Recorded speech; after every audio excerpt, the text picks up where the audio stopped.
Good evening, salam, namaste to all our viewers and watchers wherever you are in the world. We are proud once again to present you with this program, Gateway Gazette Bulletin today. This is a news and views bulletin aired every Thursday 8:30 p.m. UK time from MA TV studios. We have been bringing this program to you for the last 11 years. We are very pleased to say that during these 11 years we have been the voice of the voiceless minorities of the world. We especially focus on Asia and particularly so on Pakistan. We have done programs for Rohingya Muslims, for Hazara community in Quetta, Pakistan. We have spoken for the Hindus in Pakistan. We have spoken for the Muslims in India. We have spoken for the minorities wherever they are, from Kashmir to Palestine to Bosnia, everywhere in the world. And today, I am very pleased to say that we will be doing a special program for the Christians of Pakistan. We welcome you to this show. Before we go any further, I would like to introduce to you two very special people who are joining me for this show in the studio today. On my right hand side is Miss Anita Injeeli. Anita, we welcome you to this show, Gateway Gazette, and I hope you will enjoy this show and people will learn from you. So Anita is a student of politics and economics, and she's also a social scientist and a social activist. She enjoys writing and participating in the societal events. And I think it's our privilege today to have Anita Injeeli with us in the studio today. Welcome, Anita. And on my left side, we've got a very learned gentleman who is a doctor by profession, but in addition to this, maybe above all this, he is the CEO of an international fund called Barnabas Fund, but he is the CEO for Barnabas Fund UK, Dr. David Dean. Dr. Dean, welcome to the studio. Thank you. With these two, one gentleman and one lady, we are going to be discussing the scope, the history, the vision and the mission of the organization which Dr. David Dean heads as CEO. To start the program off, I would like to request Anita if she would maybe begin by asking something to our guest, Dr. David Dean. Hi, Dr. Dean. Thank you Hello. so much for joining us in the program. It's a real honor to have you. Thank you. Firstly, a very broad and wide question. Could you give us a brief history on the Barnabas Fund, when it was funded, and the vision behind it, why it was started in the first place? Yes. So in 1989, there was a conference held for discussion and consideration of the needs of Christians in Muslim majority countries. The conference was held in Cyprus, and the outcome of that conference was twofold. One which, the first of which was to research. We've always had a heavy academic focus as an organisation, to research into the causes. Why is it that Christians, when they're in a minority, are persecuted? And then the second aspect of the vision was relief. And it might seem strange, but I think of it from a medical perspective. It's not just that we need to relieve the symptoms, but also, as Dr. Injeeli would know, we need to address the root cause, find out what the root cause is. So we've always done both of those. So our vision is to, from the compassion that we have because of our faith in Jesus, to act for the sake and cause of Christians with truth and in righteousness and always with justice. So we produce material, we encourage our supporters to pray, we encourage them to give, and as a fund, when they give, we channel those gifts from Christians, through Christians, to Christians. Thank you very much. Thank you very much. That was very educating to me, Dr. Dean. I of course do receive the Barnabas magazine at home and browse through it. I always read the articles, especially the ones that are about Pakistan and some other interesting thing. But I did not know that the organization was really as young as you said. It was founded in 89? 89. So we're less than 30 years old, and that was when the conference was held. Yes. So in 1990 I joined, we were then in, I'd just finished school, we were then in East London, and we didn't form until a few years later. So it's even younger than that. Even younger than that. So less than 30 years old. Right. You did mention the word Cyprus and the fact that the conference was held in Cyprus. Does the fact that it was in Cyprus that this all was initiated have anything to do with Barnabas? Yes. So Barnabas is a character in the New Testament, and we can read about him in Acts. It's actually a nickname. Yes. And not many people know that Barnabas was actually called Joseph. But he was given the nickname Barnabas because it means son of encouragement. And that was a nickname that has stuck. I mean, Christian itself was a nickname given to Christians, and it's a nickname that has stuck.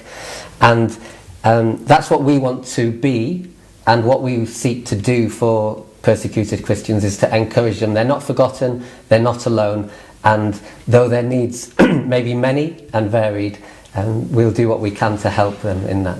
So you have pointed out that you are a Christian organization that works specifically for Christians, and taking from the biblical character Barnabas, who was nicknamed the son of encouragement, and you are encouraging the Christians, you are encouraging the people. And does that mean that you are working in an advisory capacity or a lobbying capacity? What sort of job do you really do, if you may? So what we do is to encourage our supporters in the UK, but also around the world, to not just consider, but to live out the reality that the church, the body of Christ, is one body. So Paul in the New Testament talks about the body of Christ, and if one part hurts, the other parts, all the parts hurt. And so what we do is to encourage empathy, encourage prayer, encourage advocacy, and then encourage giving. And Christians are known as being generous, and our supporters are incredibly generous. Even since COVID, giving has increased rather than decreased. We do get involved in advocacy, but primarily as a ministry, as a church-based organisation, we function spiritually, we encourage prayer, and then we meet the practical needs as well as the spiritual needs of Christians. I can almost see a question on Anita's face. I think she wants to ask, and maybe go ahead, Anita. What is it? So you mentioned the term advocacy. Yes. In terms of maybe putting the two words, lobbying and advocacy, together or interchangeably, could you educate us on the difference between the two terms and how they can be used, whether there's one specific meaning for one, the terms lobbying and advocacy? Yes. So advocacy is arguing in favour of a cause. Arguing in favour of a cause. And in some countries lawyers are called advocates. Lobbying can be considered a subset, a specific kind of advocacy. So there is a difference. Advocacy, arguing in favour of a cause. Lobbying, I would describe as an attempt to influence a public figure, usually most commonly a politician. So those who advocate or engage in advocacy by lobbying are attempting to influence a public official in order to argue in favour of a cause or as part of that. So we don't specifically engage in lobbying. We do encourage our supporters to write to their elected representatives. We do encourage our supporters to sign petitions. We are sending one this week to Prime Minister Johnson regarding the recognition, calling on the government to recognise the Armenian genocide. The most recent ones we've done, we had one ahead of the Commonwealth Heads of Government meeting, which was due to be held in Rwanda, didn't actually happen, about calling on Commonwealth heads of government to recognise the anti-Christian violence in Nigeria. And then what we're currently encouraging supporters to do is to write to their MPs to ask whether the UK government will consider the specific needs of Christians in Afghanistan. I'm not sure how many Christians there will be amongst the 15,000 who've already come, but we're encouraging our supporters to ask their elected representatives if those needs can be considered. I mean, you've mentioned quite a few countries there. What sort of projects do you have in those countries, and what kind of range in countries do you have? Is it very focused? Is it quite widespread? If you could expand on that a little bit. So we started meeting the needs of Christians in Muslim majority countries, but now we help Christians wherever they are. We work in over 70 countries around the world. No matter what their needs are, no matter who's doing the persecution, and lots of different isms will persecute Christians. It's not just political Islamism, if you like. And then the kinds of projects that we get involved in, I mentioned spiritual projects, but also material projects. We do a lot of training of leaders. We fund a lot of schools, over 100 schools in Pakistan. We help church leaders and others with income generation. My medical background comes in helpful because we get involved in health projects. We resource churches with spiritual resources, particularly online ones now. We launched a new website last year called Barnabas Today, specifically giving online resources from the Global South for the Global South, so not so much from a Western perspective. And then always, whenever there's an emergency, we'll help. So we're getting involved in helping to try and meet some of the needs of Afghan Christians at the moment. Thank you very much. Dr. Dean, can I just sort of elaborate on the information that you have already given us?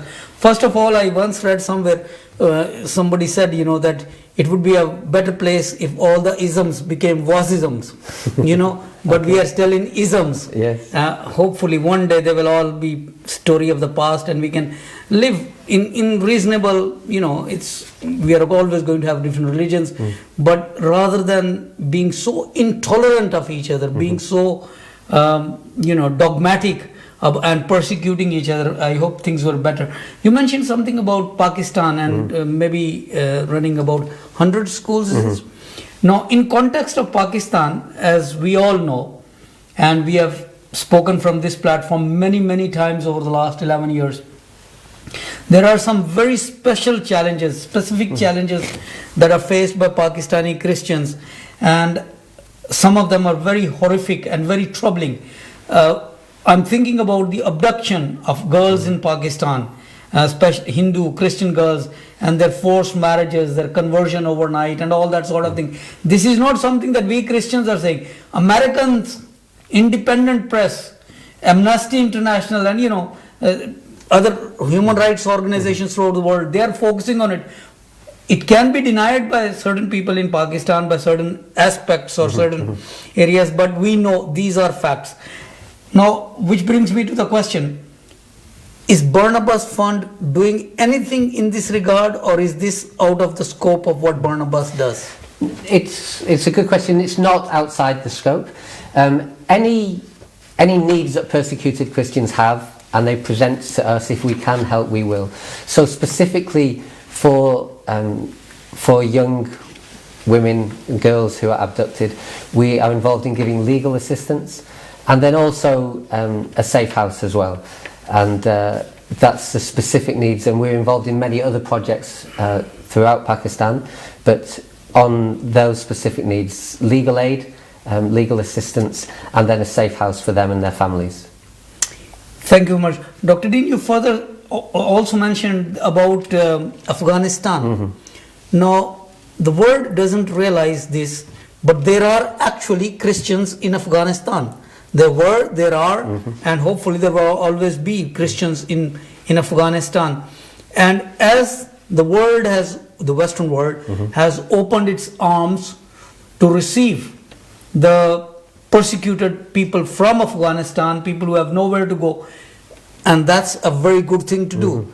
And I always want to point out that this is a Judeo-Christian tradition of the West, which makes us open our arms and receive people regardless of race, regardless of religion, regardless of whatever. It's a point that we must note that while the West is opening its arms to receive these people from Afghanistan, I still have to see a proper Muslim country who has opened their arms and taken thousands of in. And these are not weak or poor Muslim countries that I'm talking about. There are over 50 Muslim countries in the world, and we do not see the type of response that the Western world, the Christian world, so-called the infidel world, according to the Taliban, has put to receive it. Now, what I really wanted to ask was, what, if anything, is Barnabas Fund doing specifically for the Christians from Afghanistan? So we are in conversation with our own government and a number of international governments to ask whether they will house specifically Christian Afghan families, and those are ongoing. What we have been able to do, which is just more practical, is to help Afghan Christians to neighbouring countries, to cross land borders. So dozens of families so far to a neighbouring country, and we're continuing to negotiate and to advocate the cause of Afghan Christians. There are many people in Afghanistan who are at risk, but Christians are at increased risk. They're at additional risk, and we're asking our government and other governments to recognise that. Even if governments won't receive families, we can do what we can in terms of helping people to cross land borders. Anita, would you like to ask? Well, you've mentioned a number of projects in your answers, and I just wanted to ask, how are these projects being funded? Okay. How is Barnabas funded? Yes. So our funding comes from supporters, and most of our supporters are individuals or families or church congregations. So they give sometimes regularly, other times, or in addition, they might give because we have a specific appeal. So we had an appeal very recently with the needs of Christians in Afghanistan. And as I said, our supporters are very generous, and they've responded since COVID very generously. We had a specific COVID appeal, and that's still continuing to generate donations from our supporters. But we're supporter financed. Mostly individuals, families and Christians. And is this finance tax deductible? Yes, so anybody who gives and pays tax to the UK government can reclaim or can authorise us to reclaim the tax from their gift. Dr. Injeeli already mentioned our magazine. It's free. It's also available online. We produce 6 a year, and within every magazine there's details of how supporters can get in touch for more information and or to give. Thank you. Thank you very much. Dr. Dean, you have mentioned about the donations that are funding all these projects in various Christian lands, or in various lands where there are Christians, especially Christians that are persecuted and all.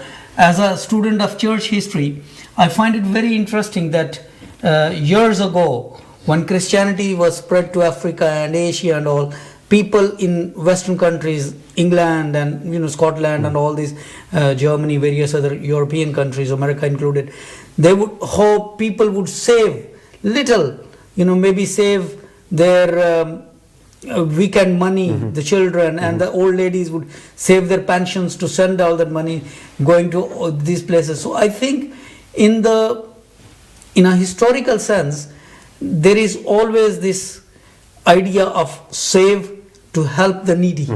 And I think Christianity has spread like that. I'm glad to hear that the Christianity now is in a way being saved by the similar sort of activities. Yes. And regarding what is happening in Afghanistan, again, that's a question that's very heavy on my heart. I'm sure it's a question that's heavy on many people's heart.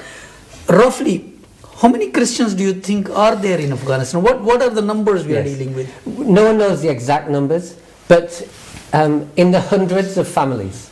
Okay. So then some of the families very large, so a few thousand people, but in a few hundred, we don't know exactly how many. What we do know is the numbers of those we've been able to get across land borders. So a few thousand people and a few hundred families, but those numbers, exact numbers, I couldn't give. Yes, that's kind of... One thing maybe just to add is that our founder, Patrick Sukhdev, advised the British government, British military in Afghanistan, so he has quite a specific knowledge of the history of Afghanistan. Yes. That's his ethnic background in terms of being Christian. Northern Pakistan, Yes. that area, which is very interesting, because recently, I think it's a year or two ago, they found a cross also, Kawardo cross, which sort of tied the Christian history into Afghanistan and northern areas of Pakistan. You mentioned Armenia, and the genocide in Armenia. It's very unfortunate, I think, that Pakistan is taking the stand right now to sort of dig up the past and bring those dramatized versions of Artugrul Ghazi and Salahuddin Ayyubi and that. And with the current climate, it's not helping the stability of both sides. Do you have any specific thoughts on that? Well, just that I often encourage our supporters to pray for the leaders of various nations. If there's a country or nation that's on their heart, to pray for the leaders of that nation, whatever their political persuasion might be. I think Pakistan does, as many commentators agree, have a quite specific role to play. In terms of the history, and you mentioned some historical figures and impacting the current. One thing that I noted when we had, when you were encouraging people, and I was just doing some research into Armenia and meeting some Armenian Christians, is just the following phrase, that the denial of genocide is the final stage of genocide. So it's not just that when we deny a genocide we are failing to right a wrong, we're actually perpetuating the wrong. Yes. If genocide is an attempt to eliminate a people group, then failing to recognise that attempt is also part of the same process.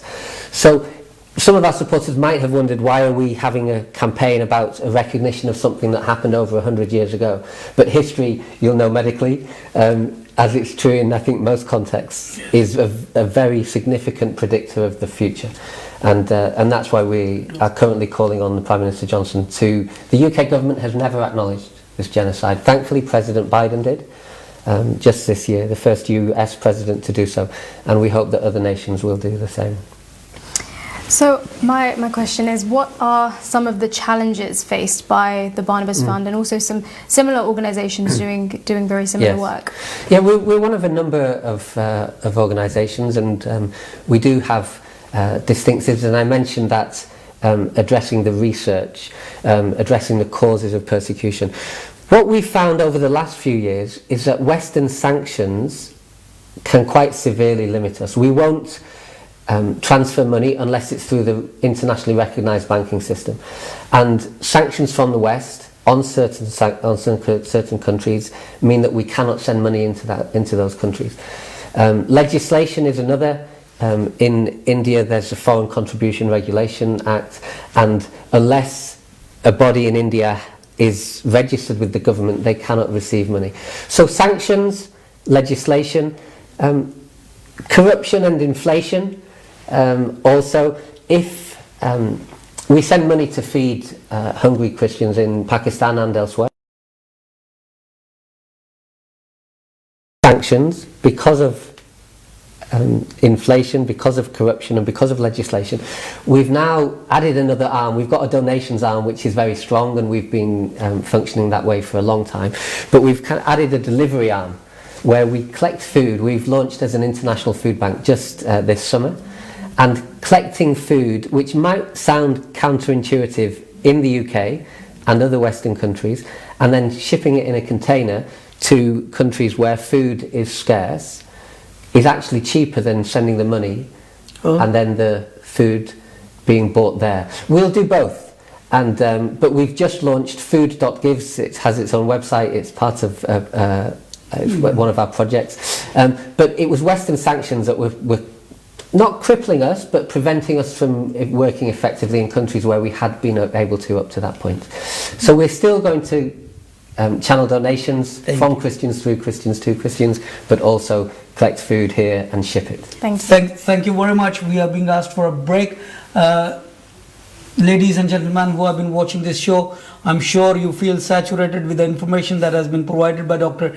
Dean. Please don't go anywhere. Stay with us. We are going for a very short break and we'll be seeing you very soon again. There is a lot more to discuss and learn, and we will continue this discussion with Miss Injeeli and with Dr. David Dean on the other side of the break.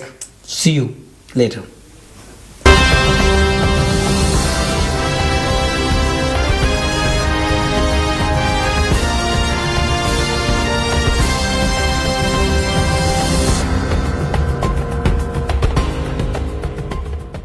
Thank you. Did you open the bank account? I did that at the airport in India itself. How? With ICICI Bank's UKI mobile app, you can open your current account and transfer money to your loved ones in India instantly. And the NRI account? ICICI Bank UK representative came home with a tab and opened my NRI account. What makes Great Ormond Street Hospital special? Is it that they bring hope to hundreds of thousands of sick children with complex and life-threatening illnesses? My nurse is called Hayley and she makes me laugh. Is it that their doctors and nurses provide world-class specialist care? Or is it the special people who support them? Can you help too by giving £3 a month so they can continue to make it an extraordinary place? Please find a special place in your heart for the children. Call 0800 055 7944, go online or text GOSH to 70125. What makes Great Ormond Street Hospital so special? It's you.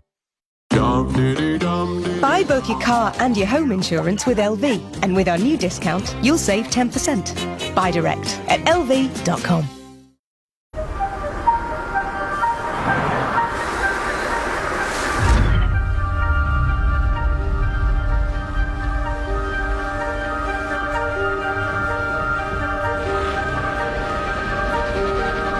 Inspiration comes when we feel something new. Introducing the fully electric Kia EV6 with up to 328-mile range. Inspire your senses. Kia. Movement that inspires. I wanted to retrain as an engineer, though starting again in your mid-30s is hard. But I never gave up. Amazon supported me. Now I'm getting hands-on experience.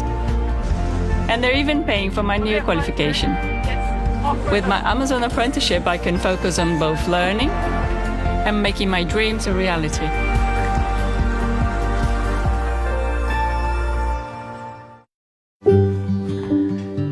An alternative to tablets, Voltarol Back and Muscle Pain Relief Gel, with its powerful anti-inflammatory active ingredient, targets the source of pain, helping to accelerate recovery.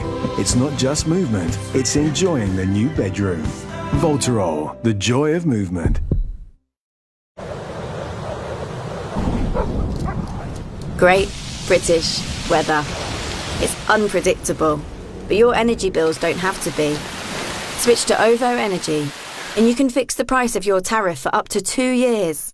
So you always know what to expect. What's more, we provide 100% renewable power. And with over 30,000 excellent reviews on Trustpilot, why not start your switch in just 2 minutes at ovoenergy.com. Are we taking our last look at them? Are we really saying, goodbye, old friend? With almost 20,000 elephants being killed every year for their ivory, we could be looking at a world without elephants. Please adopt an elephant with WWF for just £3 a month. Call 0800 035 5912 or search WWF Elephants. And let's make sure we're not saying goodbye to one of our oldest friends. Love that feeling? Join the AA, the UK's #1. Our patrols will usually get you back off the road in around 30 minutes of getting to you. Plus, we'll give you unlimited call-outs, so we'll always be there when you need us. Love that feeling? We'll get you back on the road from £6 a month. The AA. Join today at theaa.com. Do you like getting more bang for your buck? Well, get on EE and power up 20 pounds with an out-of-this-world 160 gig packed onto a 5G-ready SIM. All on the UK's best network for 5G. Now that's getting more bang for your buck. So get an incredible 160 gig for 20 pounds a month before the 4th of October. Prescription is perfect. Like, yeah, the prescription is actually perfect. Really clear vision, feel comfortable. These are great. I think I do need to stress the quality of the glasses. It just feels, you know, really good. Retail somewhere around £50, something like that. They feel really good quality. They don't feel cheap at all. £6 for everything. For £6 you really can't go wrong. Even if you've got a spare, a backup pair of glasses, I think you really can't go wrong. When that's the value that you can get, I mean, why would you shop anywhere else? Let's get into it, Peloton. Let it flow. Reach all the way up. In 3, 2, 1, go! So many Peloton newbies on the leaderboard today. Please find a place in your heart for the children. Call 0800 055 7944. Go online or text GOSH to 70125 now.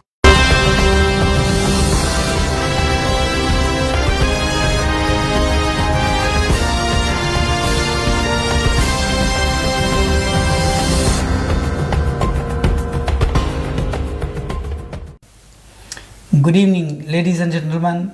Welcome to the second half of Gateway Gazette show for this evening. For those of you who have been watching us from the start, you know, with me today in the studio are Miss Anita Injeeli and Dr. David Dean, and we have been discussing about the work, the mission and the vision behind the Barnabas Fund. Dr. David Dean is the CEO of Barnabas UK, and he is very kindly with us today, and we have been discussing and we have learned so much from him. The discussion was cut short because we had to go on a break. We are back from the break, and maybe Anita, you can continue the discussion with whatever you want to ask him next. So, Dr. Dean, in the first half of the programme, you mentioned how the fund tries to lobby the British government to make changes internationally. On a more micro level, how can we all, as Christians and as viewers, wherever we come from, how can we all be involved in the work that Barnabas is doing today? Well, there's 4 verbs that I usually use in response to that, and the 4 verbs are feel, pray, speak and give. I'll say them again: feel, pray, speak and give. And when we say speak, the third of those 4, many people say, well, I'm not a public speaker, or I don't have a platform. But the great thing about our democracy is that everybody has a member of parliament. If you're in Scotland, you also have a member of the Scottish Parliament. So we're currently encouraging our supporters to write to their MPs or any elected representatives just to ask whether the specific needs of Afghan Christians can be taken into account in the current situation that there is in Afghanistan. That's part of what we're doing, feeling and praying, not feeling first because it's more important, but feeling before praying, because when I pray for someone having first felt for them, then I pray not so much from my head but from my heart. So we give a lot of information so that supporters can pray. Included within the magazine is a prayer diary. So we encourage our supporters to pray regularly, to speak and write whenever they can, and to give as they're led. Thank you very much. That is very interesting. I've just made a note of these: feel, speak, pray and give. And I note that sometimes the narrative that is spun by the media, of course we are using a media channel right now, is geared to create a response among the viewers and among the listeners. And unfortunately, in Pakistan, the media sometimes does not highlight some of the things that we minorities feel must be highlighted.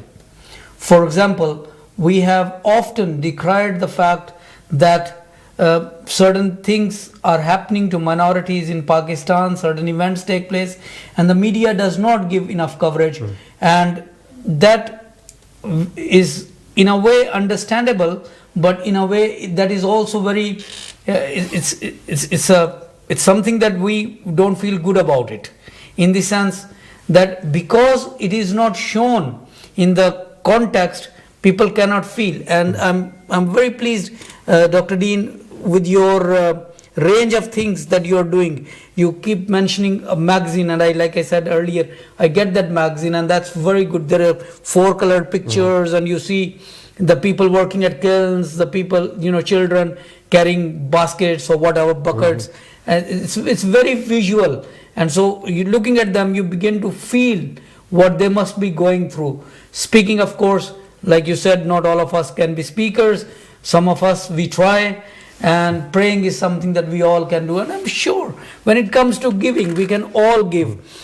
In Christian tradition, in fact, in the biblical narrative, Jesus commanded an old lady who gave 2 mites, very little amount of money, even in those times. But the fact that she gave, it's not how much she gave, but the fact she gave. That's very important. Thank you very much, Dr. Dean. Like I said, you are educating us today. And so I've written down the 4 words that you have taught us. Feel, speak, pray, give. That is, feel for the Christians, persecuted wherever they may be. Speak for the Christians, persecuted wherever they may be. Pray for them, and give whatever you can give. Dr. Dean, this is, like I say, a full classroom course for me. I'm learning so much from you today. Let's go back to the biblical character Barnabas that you have said. Yes. What do we know about him? I mentioned earlier something I didn't know, even though I knew his story, is that his name was Joseph. Yes. That Barnabas was not his name but a nickname, but it's one that has stuck. And what we know is that he brought money, he sold a field, he brought money, and he gave it to the apostles. He didn't stipulate how it was to be used. He gave it because he was generous. And generosity, humility, and modesty. He gave it to the apostles so that they could give it to other people. So he didn't want to be the one receiving any gratitude or thanks. And it's not to say that there isn't a time and a place for that. But he was modest about his contribution. He was humble, but he was generous. And as you've said, whether we have a little or a lot, we can be generous with what we have. That is very interesting, Dr. Dean. I would like to request Anita, if she can read that passage where the facts that you have referred to are recorded for us in the book of Acts. Urdu की Bible में इमाल की किताब मसीही कलीसिया की तारीख की सबसे पुरानी और सबसे पहली और सबसे मुसद्दका किताब है, the book of Acts of the Apostles. And this particular fact that Dr. Dean referred to is recorded for us in Acts chapter 4 verse 36. Anita, would you please read it for us? Yes. Joseph, a Levite from Cyprus, whom the apostles called Barnabas, which means son of encouragement, sold a field he owned and brought the money and put it at the apostles' feet.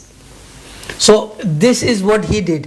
He sold his property, and without stipulating what should be done with the money, he brought and put it at the apostles. And that is a beautiful story, because that is exactly what Barnabas Fund endeavors to do. That's it. When people bring them funds, they're at the feet of the apostles, at the church, to be used in a worthy way, in the way that they find best.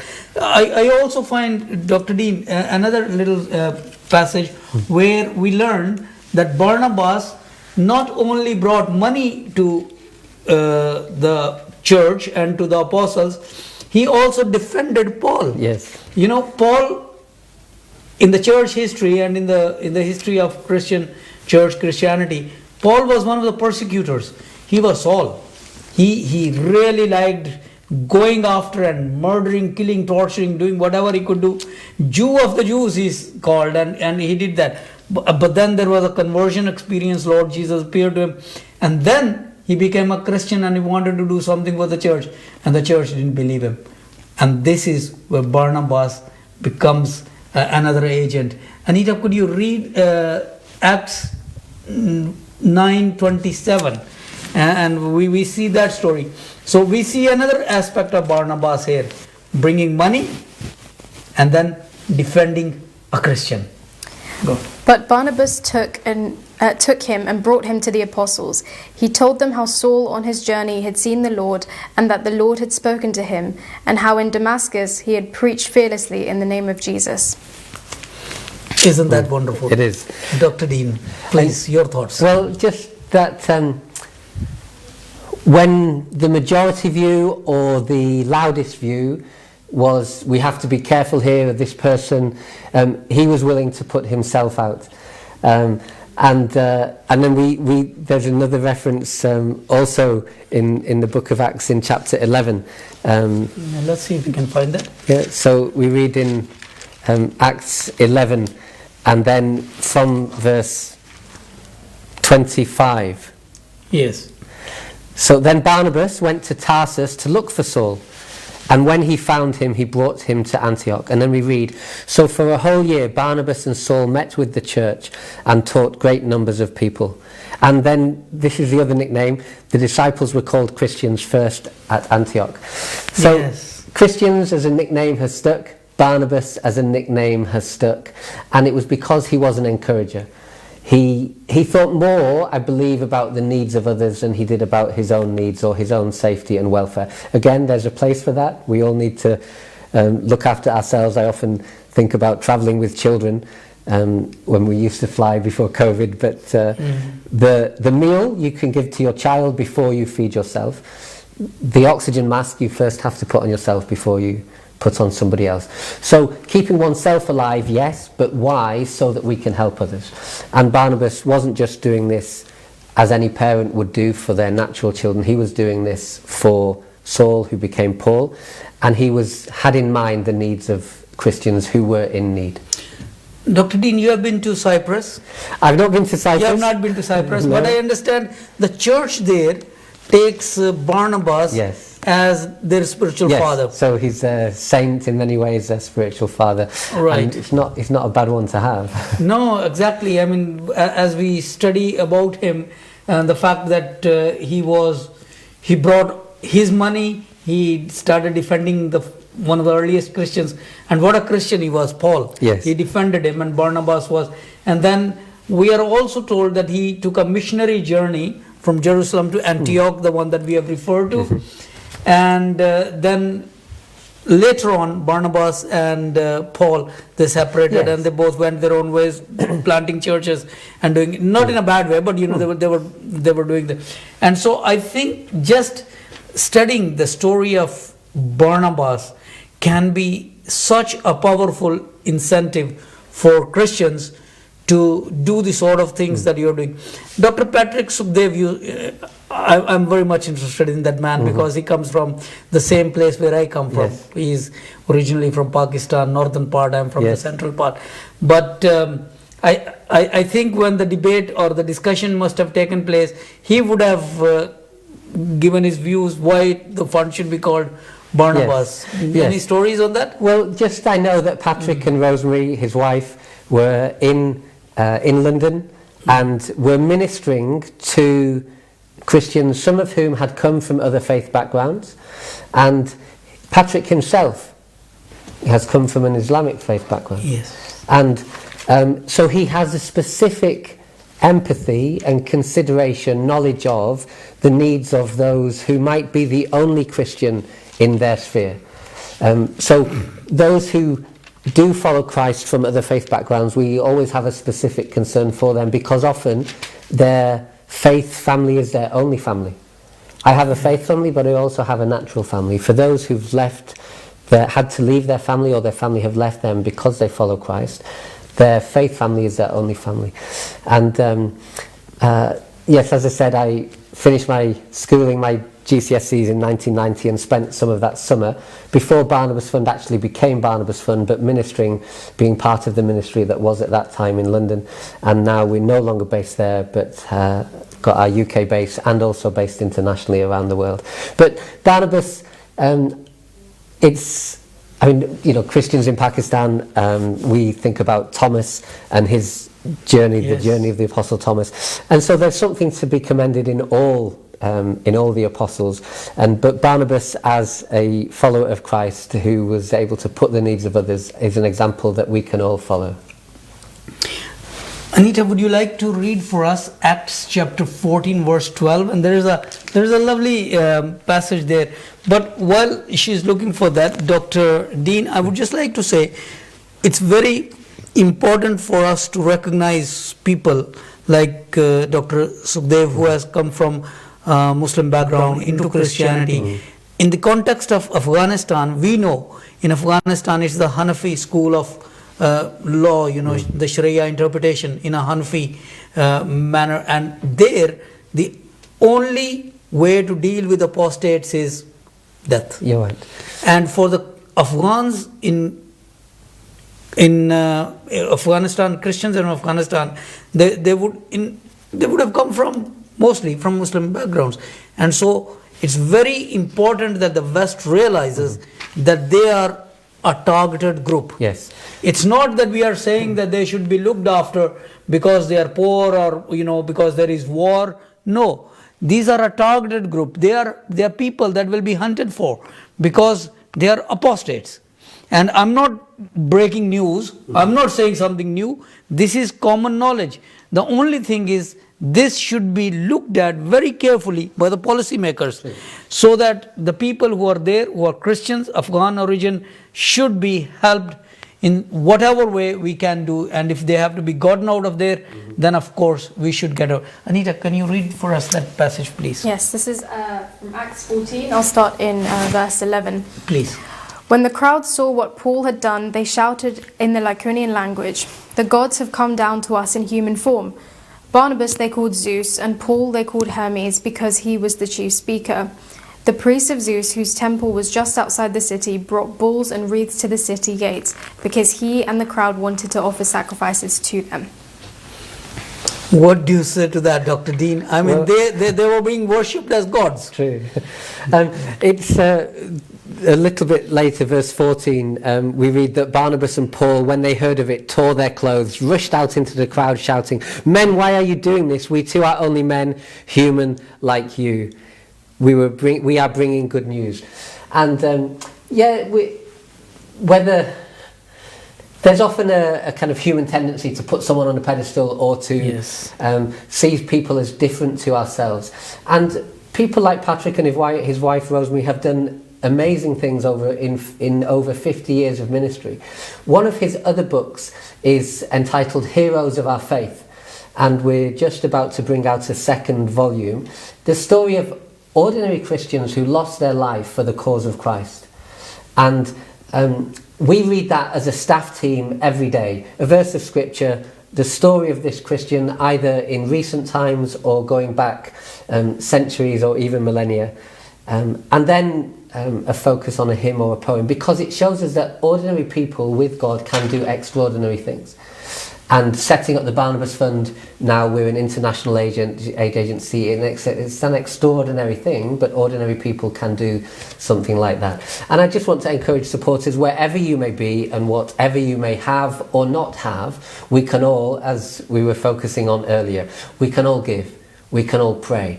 We have the capacity to feel, and most of us can speak. And just to do what we can, not to let what we cannot do prevent us from doing what we can.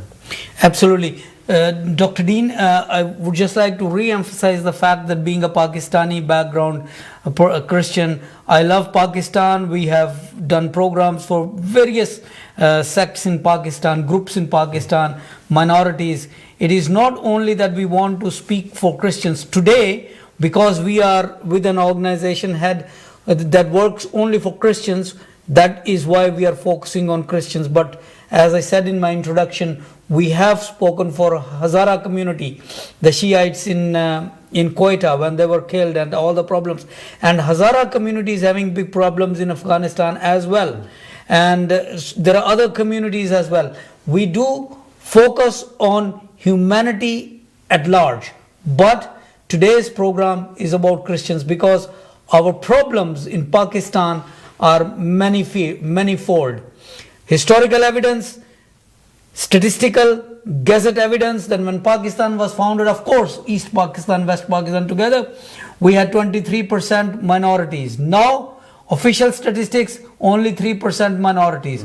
What happened to the 20%? We can justify some of that loss with loss of East Pakistan becoming Bangladesh in 1971, but it does not justify all. There is a lot that is happening there which must be stopped. The forced conversion of girls being picked up, being converted to Islam, married off. We have seen some high profile cases. Not all cases become high profile. There are other problems that are being faced by Christian community, and we as faithful Pakistanis, patriots of our land, we want everybody in Pakistan to be happy. The majority Muslims as well as the minority Christians, minority Hindus, and minority whatever else they may be, as long as they're Pakistanis. We pray for Pakistan. Barnabas Fund is helping one segment of that country, the Christians in Pakistan. Whatever they are doing is helping Pakistan, because Christians, happier Christians in Pakistan will make happier citizens for Pakistan. Dr. Dean, what have you seen has been changed, or what has been accomplished in Pakistan by the Barnabas Fund? What are some of the, you say, okay, Barnabas Fund has been there for so long. Yes. This is what we have accomplished. Yes. So one of the most captivating projects that we've had over recent years is to pay the debt of brick kiln families, bonded labour, as close as one can get to slavery without actually being slavery. It's as close as one can get. And for the price that we might pay for rent or mortgage, debt can be paid. That debt often that has been in that family for generations. And then, so 1,261, and then an additional 100 where those families who've been freed have given voluntarily so that others can have that freedom. And it's not, I have an ICOP card, I can travel to Pakistan, but it's not for me from here to say the system should change. Yeah. What it is for me to do from here, or for us as an organisation to do from here, is to say this is how we can help.